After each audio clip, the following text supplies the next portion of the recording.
Everyone, welcome back to my channel Neha's academy. मैं नेहा शर्मा। उम्मीद करते हैं आप सब बहुत अच्छे होंगे। तो आज की क्लास में हम करेंगे बिजनेस इन्वायरमेंट से इकोनॉमिक इन्वायरमेंट की क्लास। इसके हम डेफिनेशन जानेंगे, देन हम जानेंगे कि इसके कुछ कैरेक्टरिस्टिक्स, इसके साथ ही हम जानेंगे कि गवर्नमेंट के क्या क्या रूल्स होते हैं और ये बिजनेस पे कैसे इम्पैक्ट डालता है। तो चलिए बिना किसी देरी के शुरू करते हैं हमारी ये क्लास। तो चलिए शुरू करते हैं हमारी क्लास। आज की क्लास में हम करेंगे बिजनेस इन्वायरमेंट से इकोनॉमिक इन्वायरमेंट की क्लास। अब इन्वायरमेंटल फैक्टर्स तो बहुत सारे होते हैं, यानी कि इन्वायरमेंट तो बहुत सारे चीज़ें में बटा हुआ है, like economic environment, political environment, socio cultural environment, technological, financial, legal, natural and global. यानी कि बिजनेस का जो इन्वायरमेंट है वो इन सब चीज़ों में डिवाइडेड है। पर आज जो हम करेंगे वो है इकोनॉमिक इन्वायरमेंट। इकोनॉमिक इन्वायरमेंट को अगर हम हिंदी में पढ़ें तो उसे कहते हैं आर्थिक वातावरण। यानी कि आर्थिक से रिलेटेड आपको पता होगा कि इसका मतलब हम बात कर रहे हैं मनी के बारे में, यानी पैसे के बारे में। अभी जैसे आप देखते हो, अगर आपके पास 10 रुपये होते हैं तो आप 6 रुपये खर्च करते हो, 7 खर्च करते हो, 8 खर्च कर सकते हो सकता है आप 10 भी खर्च कर सकते हो, लेकिन क्या आप इससे ज़्यादा खर्च कर सकते हो? नहीं। क्यों? क्योंकि आपके पास ये पैसे नहीं है। इसी तरह से अगर आपके पास 100 रुपये हैं तो आप 100 रुपये तक खर्च कर सकते हैं। तो हमारे कंट्री की जो है जीडीपी जो है, यानी कि पर पर्सन जो हमारा जो मनी है, या फिर आप यूँ कहें एक इंसान पे जो एवरेज जो निकाला जाता है, जो कंपनी के सॉरी कंट्री के जो इनकम से होता है रिलेटेड, यानी कि कंट्री का टोटल इनकम वो पर पर्सन जो डिवाइडेड होता है, यानी कि एवरेज जो होता है, उससे रिलेटेड हम बात करते हैं, वो हमारे इकोनॉमिक इन्वायरमेंट का पार्ट होता है। तो आप देखोगे, जैसे मैंने लास्ट टाइम बताया कि इसके बहुत सारे फैक्टर्स हैं जो कि economic, social, political, technological, demographical, international environment से रिलेटेड है। पर इकोनॉमिक इन्वायरमेंट ऐसा फैक्टर है जो कि बहुत ही इम्पॉर्टेंट फैक्टर है, जो बिजनेस को अफेक्ट करता है। अब आपके पास अगर पैसे नहीं हैं तो क्या आप उसे खर्च कर सकते हैं? नहीं। तो ये आपके इन्वायरमेंट पे इम्पैक्ट डालता है ना, इफेक्ट डालता है। क्योंकि अगर मान के चलो आप कहीं मार्केट गए हो और वहाँ पर आपको कोई चीज़ पसंद आ गई, लेकिन आपके पास पैसे नहीं हैं, तो आपने वो चीज़ नहीं करती, यानी आपने अब उस बिज़नेस को, उसके बिजनेस में थोड़ी सी कमी आ गई, राइट? मतलब आपके इनकम से किसी और के इनकम पे भी इफेक्ट पड़ रहा है, कंपनी के या फिर फैक्ट्रीज़ के या फिर उस शॉपकीपर के, राइट? तो यानी कि एक जगह का इनकम हर जगह पे इफेक्ट डालता है, यानी कि वो कंट्री के भी वो पे इम्पेक्ट डाल रहा है।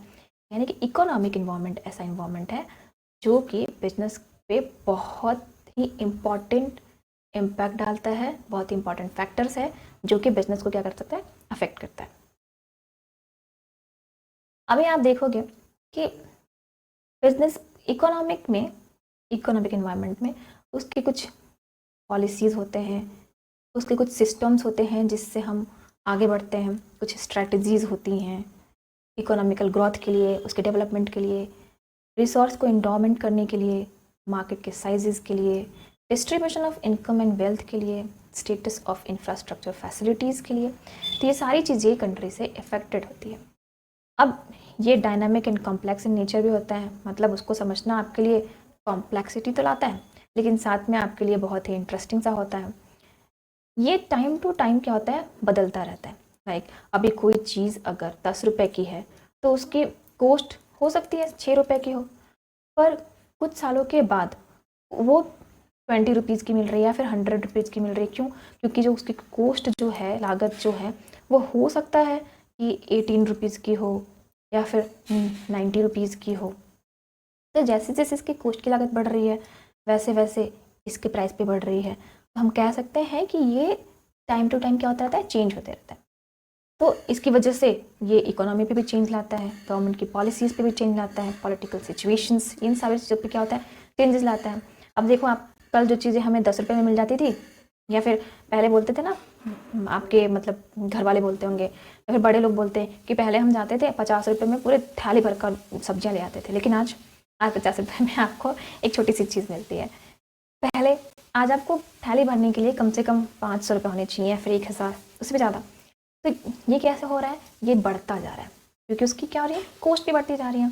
तो हम यूँ कह सकते हैं कि इकोनॉमिक इन्वायरमेंट जो है वो हमारे बिजनेस पे कितना इम्पैक्ट डाल रहा है, हमारे बिजनेस पे या फिर हमारे ही इकोनॉमी पे। तो कंट्री की क्या हो रही है, कंट्री की जो और कैपिटल जो वो है वो भी कम हो रही है, राइट।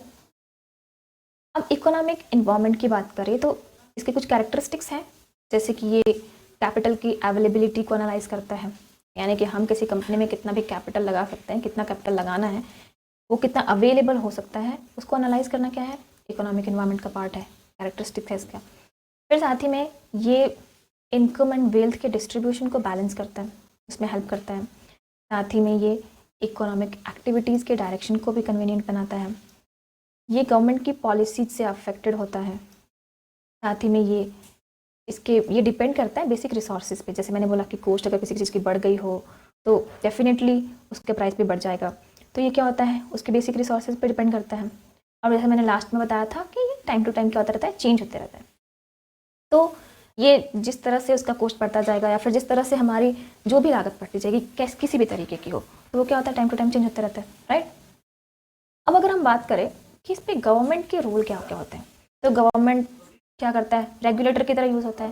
जस्ट लाइक अगर मान लो किसी ने कोई कंपनी खोली है, राइट, अब उस कंपनी पे गवर्नमेंट की कुछ पॉलिसीज आ जाती हैं, कुछ सिस्टम्स आ जाते हैं, लाइक इसका जैसे अब मान के चलो आपने कोई गाड़ी खरीदनी है, तो सिर्फ गाड़ी खरीद तो नहीं लेनी, उसके कुछ पेपर्स होते हैं, आपको लाइसेंस होना चाहिए आपके पास, उसका कुछ इन्वायरमेंटल कुछ सर्टिफिकेट्स होते हैं, राइट। तो ये सारी चीज़ें क्या है, गवर्नमेंट के थ्रू है, तो गवर्नमेंट उसको रेगुलेट करती है। अगर आपके पास नहीं होगा तो आपको चालान भरना पड़ जाता है या फिर कुछ पैसे देने पड़ जाते हैं, राइट, लेकिन आपको बनवाना पड़ता है। उसके बगैर आप ये काम नहीं कर सकते, आप ड्राइविंग नहीं कर सकते। तो गवर्नमेंट क्या है, रेगुलेटर की तरह काम करता है किसी भी इकोनॉमिक इन्वायरमेंट के लिए, अब वो इनडायरेक्टली हो या फिर डायरेक्टली हो। इसी के साथ ही वो इन्फोर्समेंट में भी एज एन इन्फोर्समेंट काम करता है, प्रमोशन के थ्रू। लाइक किसी भी कंपनी में आप देखोगे कि आपके वो एक तय होता है कि ये अमाउंट गवर्नमेंट की तरफ से है, जैसे बेसिक पे के बारे में आप जानते हो, ये सारी चीज़ें क्या हैं, गवर्नमेंट के थ्रू दी जाती हैं। साथ ही में ये एंटरप्रेन्योर की तरफ भी करता है, रोल दिखाता है। जैसे आपको मालूम है कि कुछ गवर्नमेंट बिजनेसेस होते हैं, फैक्ट्रीज होती हैं, कुछ सेमी गवर्नमेंट होता है, गवर्नमेंट एंड प्राइवेट। तो वो सारी चीज़ें हम कुछ आगे पढ़ेंगे जब हम इसके टाइप्स करेंगे इकोनॉमिक इन्वायरमेंट के। तो मुझे लगता है आपको ये इकोनॉमिक इन्वायरमेंट के, गवर्नमेंट के रोल्स एंड इसके कैरेक्टरिस्टिक्स सब समझ में आए होंगे। वैसे अगर मैं एक और एग्जांपल देना चाहूँ तो मैं ये दे सकती हूँ कि अगर आपने देखा हो कि अब कोई भी कंट्री वो अगर खेती पर डिपेंडेड है, लाइक पहले हमारे पास आपने सुना होगा भारत कृषि प्रधान देश है, राइट। तो कैसे, क्योंकि यहाँ पर ज़्यादातर क्या होती थी, फार्मिंग होती थी, बहुत सारी चीज़ों की खेती होती थी। अब जैसे आपने सुना भी होगा नील की खेती की जाती थी। तो अगर जब पहले या फिर जिस टाइम पे वो खेती बहुत अच्छी होती थी, उस टाइम इसका जीडीपी बढ़ जाता था। लाइक उस टाइम आर्थिक स्थिति बहुत अच्छी, क्योंकि हम एक्सपोर्ट करते थे तो हमारे पास पैसे ज़्यादा आते थे, राइट। और अचानक से अगर वो खेती कम हो जाए तो इससे जीडीपी क्या होगा, गिर जाएगा, ग्रोथ गिर जाएगा। तो उससे क्या होगा, उससे हमारे भी वो पे इम्पैक्ट पड़ेगा, हमारे जीडीपी पे इम्पैक्ट पड़ेगा, हम पर इम्पैक्ट पड़ेगा, हमें बहुत सारी चीज़ें बहुत महंगी मिल सकती हैं, राइट। हमारे पास पैसे कम हो जाएंगे। जैसे मैंने बताया था आपको पिछले एग्जाम्पल में कि जितना हमारे पास पैसा होता है हम उसी के टाइप से काम करते हैं, हमारा इन्वायरमेंट उसी टाइप पे काम करता है। एक बिजनेसमैन हमारे साथ तभी कॉन्टैक्ट कर सकता है जब हमारे पास पैसे हों, अदरवाइज नहीं। तो ये सारी चीज़ें क्या है, इकोनॉमिक इन्वायरमेंट का पार्ट है। तो आई होप आपको इतना समझ में आया होगा। इसके आगे हम करेंगे इसके टाइप्स यानी economic system and economic policies की क्लास। तो होपफुली आपको ये वीडियो अच्छी लगी हो। Thank you so much. तो अगर आपको मेरी वीडियो अच्छी लगी हो तो प्लीज़ लाइक करें, दोस्तों के साथ शेयर करें एंड कमेंट में ज़रूर बताएं कि आपको ये वीडियो कैसी लगी। अगर कोई डाउट हो तो प्लीज़ पूछें। Thank you so much. Let's learn, achieve and grow.